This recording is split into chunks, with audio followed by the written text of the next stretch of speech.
right, 9:08. John Cass and Jake Hartford in for Bruce and Dan.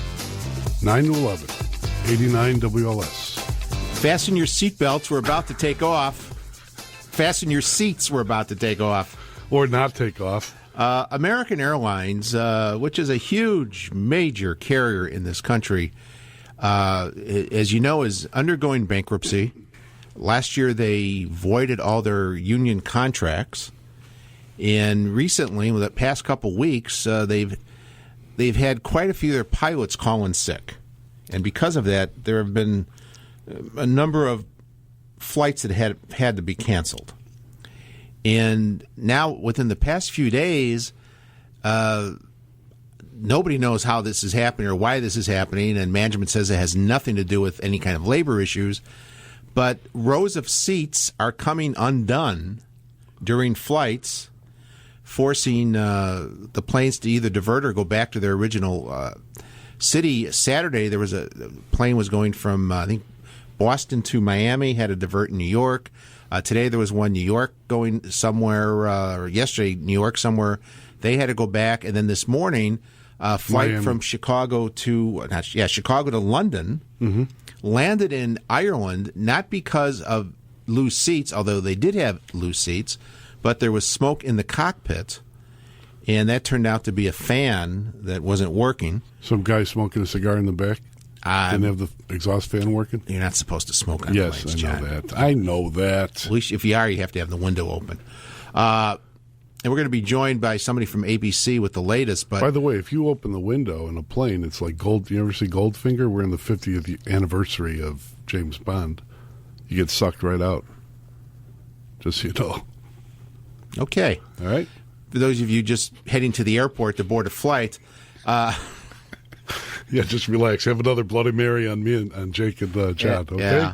But Right. so they're saying it has nothing to do with the labor issues. But how does this happen? 3 flights, 3 sets of seats. You know, it's a row of seats. It was one of them was like 12D, E, and F. The people were in their seats, and all of a sudden they came loose. And the one sound I heard this morning, I don't know, do we have it? Listen to this. This is from ABC this morning. The seats flipped backwards, and so people were essentially on the laps of the passengers behind them with their legs up in the air. I don't know if you have to pay extra for that. That is, isn't that a great word image? Like in your mind. You're on your way to the airport right now.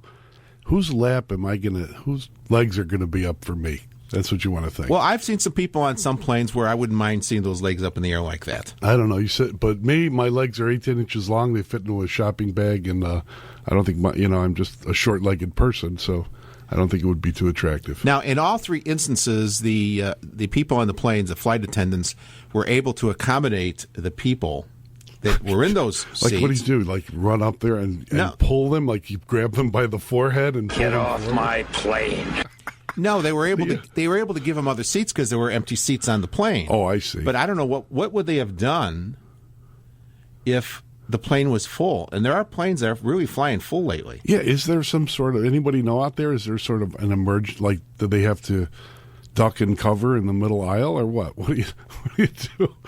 Yeah, it's not What like do you do? It's not like the subway where they have a strap where you can just hang on and stand. You know. Please get your legs down, sir.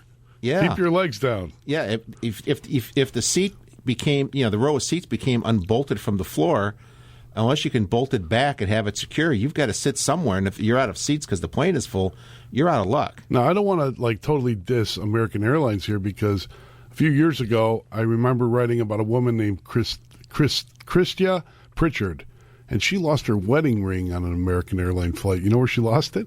Where? In the toilet. And I don't want to know why. But anyway, she did. And she couldn't find it. And American Airlines employees went through, sort of like CSI, but the part you wouldn't show on TV, and went through and found the evidence and presented it to her. Did she have to prove it was hers? There wasn't think somebody it else's fit. wedding ring that went through? Ralph in Mokeen. Good morning, Ralph. You're on 89 WLS. Hey, good morning. The reason for American Airlines problems is clearly they had no idea that when George Bush left office, he took all the tools and then they're all messed up. And hey, John, by the way, the whole ring thing that you're talking about, the dirty little secret about airline toilets is, I think those of us who have ever been on an airplane and used the toilet know that there appears to be this powerful vacuum sort of feature to them. Well, in order to save fluid, John, all of that stuff down there gets powerfully pulled through, for lack of a better, description, a sieve. And so kind of to look for the ladies' ring, they just kind of have to look in the filter part of the toilet. Not pretty, but a little bit easier than being like Jacques Cousteau in the tank. Okay, Mr. You who are so wise in the ways of science, I agree with your point that it's Bush's fault, because we all know George Bush did this. Of course. But how do you get your wedding ring sucked off your hand by a vacuum? That's okay, the story. Mr. Science? That's the story. I don't know. Okay. Thanks, Ralph. Thanks, Ralph. Maybe she dropped something else in the toilet, and she was reaching in to get that, and she accidentally flushed, and it took the ring off. Listen, too much information. Can we take Tom in Barrington? Tom, line 2. Hey, Tom, you're on 89 WLS. How you guys doing? I'm telling you, the airline problem, duct tape fixes everything. You just duct tape the people down to something, a bulkhead or something. But duct tape fixes everything. It's the Obama tape. Well, if it's Bush's fault. Here. Okay. I mean, we're blaming George Bush this morning, remember? Because they took the tool. But Obama, we could all get free Obama tape. And don't forget, Tom, I want some Obama tape. George Bush lives in Texas, and American Airlines, their headquarters is in Texas. Dun, dun. Wow, you guys, you can turn everything into a political thing. That's why we love you so much. Well, that was Ralph. That was Ralph in Mokina, because that's what they do in Mokina. Thank you, Tom. Hey, have a good one, you guys. I think duct tape would fix it. You could duct tape the people to, like, if Jake and John if we were in your lap. Yeah. That would be a good idea, right? And you duct tape the people's mouths shut so that you won't hear their screaming when they're landing. 9:15, time for traffic right here on 89 WLS. 9:16, John Cass, Jake Hartford back right here in 89 WLS. Joining us right now, we're talking about the latest American Airlines plane that was diverted to Ireland. Joining us from London is ABC's Tom Rivers. Good morning, Tom. Hey, good morning, guys. Yeah, initially, people were putting together 2 and 2 and getting up number 4, saying that maybe this is something to do with the seats that have nothing at all to do with the seats. It was a little bit of smoke that was smelled, not seen, but smelled in the cockpit, and it left Chicago, almost across the Atlantic, got as far as Shannon. It was going to Heathrow, Terminal 3, and they decided to touch down safely, which they did. And maintenance got on board and isolated pretty quickly to an air circulation fan. So that plane right now could very well be in the air. They said they're trying to get it together in about 45 minutes and resume its flight to Heathrow. That's all well and good, but that doesn't help us with our narrative that the seats are coming loose. Yeah, what's with the seats, Tom? It's a bit disconcerting, I would imagine, if you're in a row 42 and the whole thing is kind of loose. But, strange one, that's for sure. Did anybody talk to any of the passengers from Chicago that were on that plane, or did they just kind of keep them segregated? It was pretty quick. I would guess they were probably on the ground for no more than 2 hours. And the people at Shannon were really not even too hip, the PR people there, on what was going on. But the Heathrow office was pretty sharp for American Airlines in describing the situation, and they basically said, look, it's a smell of smoke problem, and these things are taken care of, and there you go. It looks like the plane will be back there in London in the next maybe in an hour or so. I mean, did they seem to indicate, was it the smell that was like throughout the airplane, or just maybe a few people smelled the burning? I think that was just in the cockpit, and I was told, they basically go through everything, and if they get to a point where they will isolate maybe a component, and then replace that, and if that solves the problem, there you go. If it doesn't solve the problem, then in certain situations they have to wait for a replacement plane to show up. Takes longer, et cetera, et cetera. Yeah, and it'd be harder in Europe because American flies, from here, from the States, but they don't, fly between different cities in Europe, so they don't have a lot of extra planes just sitting around. Exactly. So, yeah, there'd be a little bit of hanging about. But Shannon Airport isn't the worst airport to hang out in. Let's put it that way. All right. Thank you very much, Tom. Thanks, Tom. All righty. Bye-bye. Why don't we go to Tom Rivers from ABC. Can we get a call? Stan in Midway. Hey, Stan. Stan? Stash, pick up the phone. Yeah, I'm here. Okay. Your dime, your dance floor.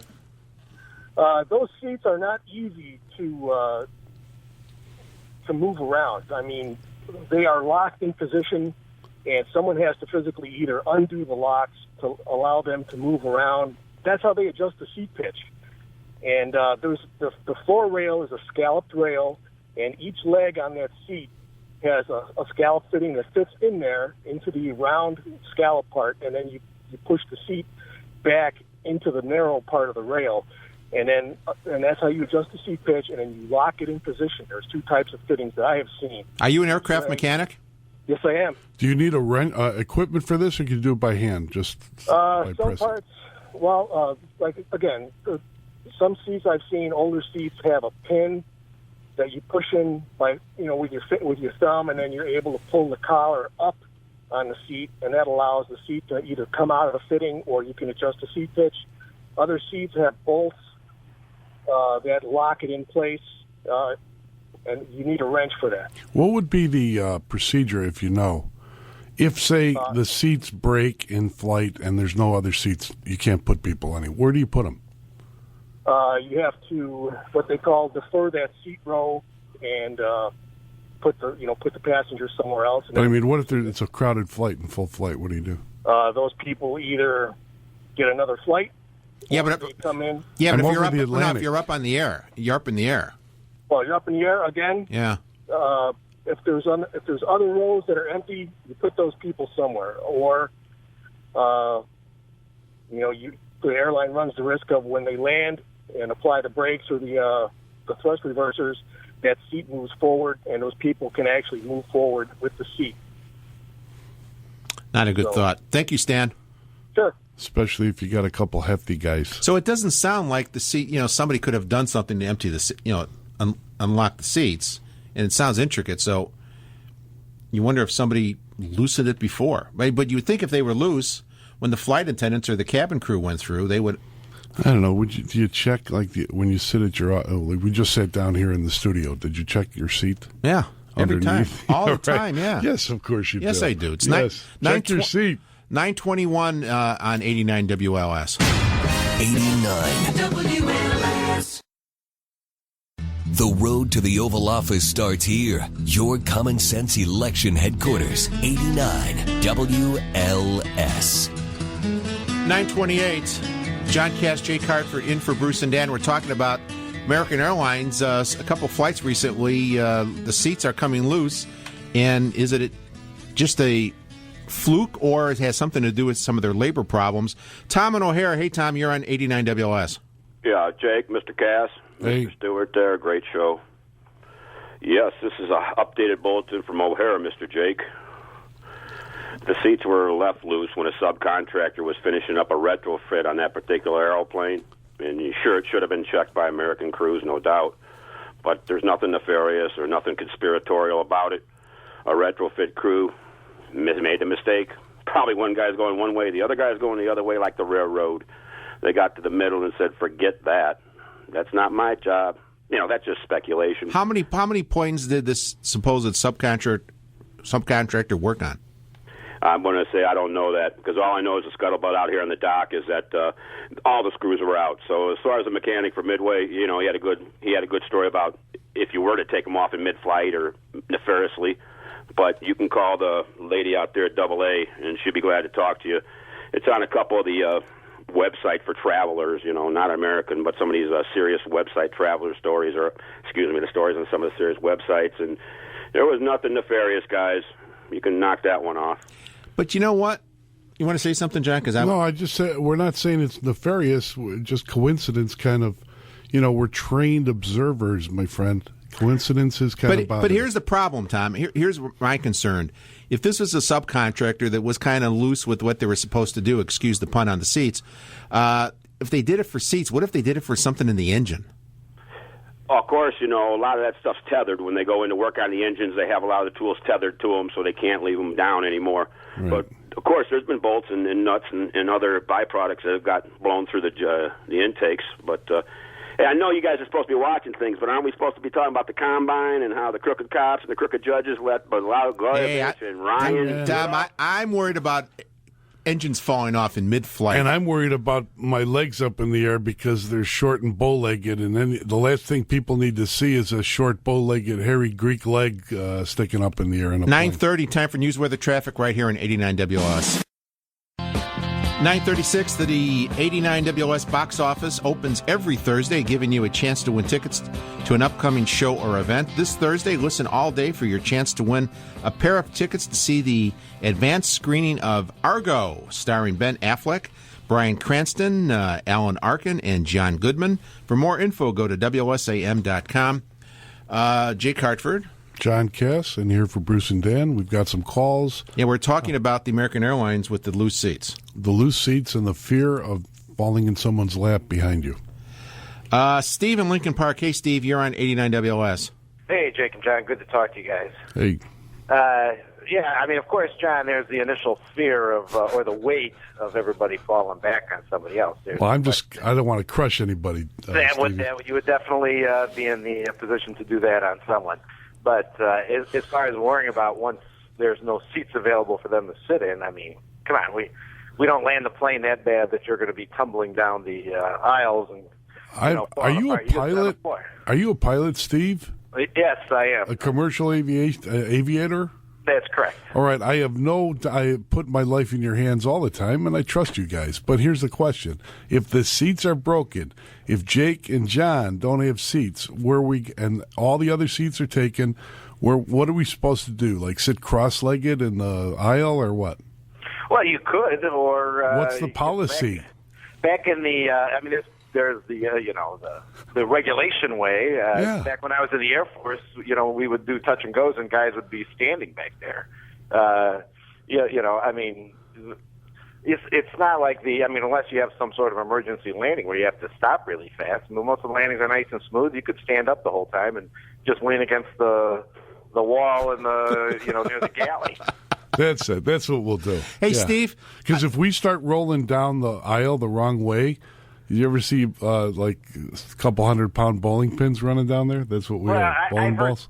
I've heard stories of when the planes are empty at takeoff, they ride the food trays down the aisle when the plane starts shooting up in the air. So, those are just stories I've heard. But Steve, I want to find out what type of pilot are you when you're taking off. It's your position now to take off. Are you one of those pilots that's stopped at the end of the runway and they say go and you just go straight ahead like a drag car? Or are you one of those that I prefer that kind of does the rolling turns and goes? My style is to make it as smooth as possible. That's my style. What kind of car do you drive? A station wagon. Okay, good. That's good. So, no, the idea is to make the passengers as smooth as comfortable. I don't want to give them turbulence. I don't want to give them a bad landing. I want them to enjoy the flight. And, I get to look out the window the whole time, so it's a nice deal. All right. Thank you, Steve. Thanks, All right, Steve. guys, have a good day. All right, man. You ever been in a cockpit before? And have you ever seen a grown man naked? The guy who really likes gladiator movies, his name will be coming up in a corruption trial later this week. Jerry in Woodridge. Good morning, Jerry. Hey, good morning. How you guys doing? Jerry, what's up? Hey, I was listening this morning here to the discussion about the loose seats, and it just so happened that I was on a flight Friday evening returning from Dallas to Chicago. I think it was around 7:45 or so was the flight time, but the flight was delayed for a couple hours due to the fact that some of the seats in the back of the plane were loose, and so they needed to get a mechanic to come in and fix them. So it was kind of a hold-up. We were waiting to get on the flight. We waited about an hour, and then they boarded all the the priority passengers, and then they stopped boarding. And then then a mechanic came on and was working on the seats apparently to fix them. So it was another hour or so, and then we took off. But there was a mechanic on there. You could hear him working in the back. The seats were way in the back, kind of near the flight attendant station toward the back of the plane. And I got up at one point to use the washroom before the mechanic came on, and they were kind of blocked off with a kind of do not sit on these seats sign. So I just thought it was interesting that then the next day we hear that there's more seats that were loose. So you're breaking news because we only heard about 2. Now you're reporting another one.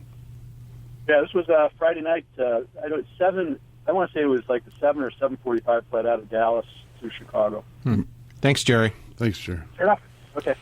I had trouble on my last flight, not like with the seats, but somebody talking next to you. No, the shrimp salad. All right. It had too many shrimp. It had too many shrimp, and then which kind of took away from the entree. As long all I want to know is there whiskey and peanuts? That's it. Okay? Because when I'm on a flight, I get a little nervous, I have to admit, but what really makes me nervous is to have someone next to me that wants to start a conversation. You know those people that you can kind of tell they look at you, they're trying to engage in conversation that bothers me. I don't want to talk to Do they know who you are? Nobody knows who I am. I'm in the newspaper business. Although we were on an elevator the other day in the garage, and people said, "Oh, John, I love your column." Remember that one guy? They said the guy said, "Oh, I recognize your voice." But then he loves your column. Big WLS 89. Yeah, 591-8900. Your calls. But, yeah. Right. Yeah, that's the what do you call that? The beauty of it. Karen in Orland Park. Hey, Karen. Hey, I had you on a Vegas flight one time. Me or Karen? Ixnay, Karen. Jake, yes, his sons play hockey. He lives out near me too. Karen, dish it. Let's hear it. Yes, I do. It was a flight to Vegas, and that's what stays on the way to Vegas stays on the way to Vegas. We want Karen. to press the button, Karen. I've already instructed the experts here to press the button so Jake is cut off. Let me hear. How was he? It was great. He was a wild man, right? He was a wild man. I will tell you. Dancing in the aisles. Are you still flying, Karen? Yeah, I am. Except I have a cold right now, so I'm grounded. But we used to have olive on our 727s way in the day. Back in the day, we used to have green olives, which they took off our plane, so we can't have these anymore. But as soon as the flight would land, we would put the olives on the floor and like see which would make it all the way to the cockpit door. Like we would have races with our green olives. You know how to have fun, Karen. We you guys are so wild. Well. All right, thanks, Karen. Fly us again. I miss you. Well, you have too many shrimp. Karen, you got to call the Tribune, and please, I want to have all the details of what Jake actually did on that flight, okay? Okay, so we can talk about it. Are you still flying the Vegas route? No, actually, I'm flying Europe now. Oh. Sorry. Okay, take care. All right, bye. Bye-bye. Yeah, she protected you. Maybe she can send me an email, tell me what your flight she's on. See about the olive races. Just to catch up on old times. Yeah. 9:44, back after this on 89 WLS. You ever seen a grown man naked? 89 WLS. We're holding the candidates accountable so you can make an informed decision. From your Common Sense election headquarters, 89 WLS. 9:51, Jake Hartford, John Cass in for Bruce and Dan. You have your seat buckled there, John? I've got my seat buckled because I don't want to fall in someone's lap and destroy their day.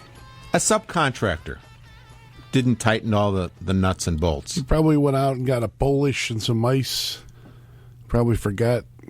Yeah. Tom in Downers Grove. Good morning, Tom. Hi, guys. I'm leaving for London this evening on American Airlines, and I just want to thank you. Makes me feel real good about this trip. You're going to London tonight. What time's your flight leave? 9:45, supposedly. So you'll be on Flight 98. Is that what I'm going to be on? Yeah, that's 777 service. Nice plane. I like those. Tom, is this business? Lessons for me, like wear a bicycle helmet. No, wait, not bicycle. A motorcycle helmet. Did you ever hear of 2 words for you? Okay, Johnny Walker. Do you know that name? Oh, sure. Okay, and soda. I like all right? Jack Daniels. But okay.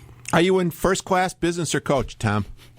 I'm in coach, unfortunately. Well, coaches, there's a good number of seats still available. So if your seats come loose, you can move easily to another row.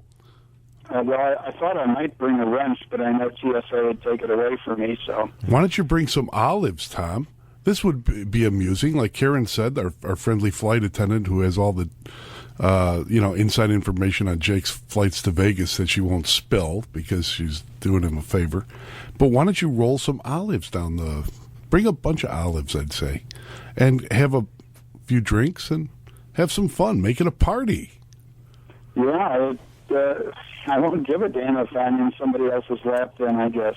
You know what? Being on the 777 on American tonight, Tom, they have the in-seat entertainment. So you're going to have the video right at your seat. And if you're a movie guy playing, there's a choice of movies, including The Three Stooges, The Raven. How about Goldfinger? You know that Bond movie where the window exploded on the plane and the guy gets sucked out and he screams, and the last thing you see is Goldfinger's face going out the window? That would be good. Gladiator. You like Gladiator movies, Tom? Yeah.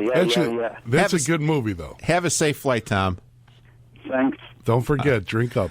You want to have a flight next to Tom. You and him could just sterling conversation all the way across the Atlantic. You don't talk to people on the plane, Jake. I'm trying to tell you. We're not like Jake the party man going to Vegas, 9:54 back after this. 89 WLS. The latest news from the nation and across the globe is just minutes away with ABC News, 89 WLS and WLSAM.com. 9:58. John Cass, Jake Hartford in for Bruce and Dan with our theme song, because we're cool. I just love hearing it. Really? That's so old school. That is, and we are old school. Olives, scotch, and soda on the plane. That's us. Maybe your plane. Someday Karen the flight attendant will call me and I will hear all the details of that flight so we can blackmail you on the Karen air. is a very professional American Airlines flight attendant and they do not talk, okay? Okay. Like a priest or a lawyer. Yeah. They really have a hard job. They do. They really do with some of the drunken fools. On the plane. Anyway, guys drinking scotch. This hour gone. One more hour to go right here on 89 WLS.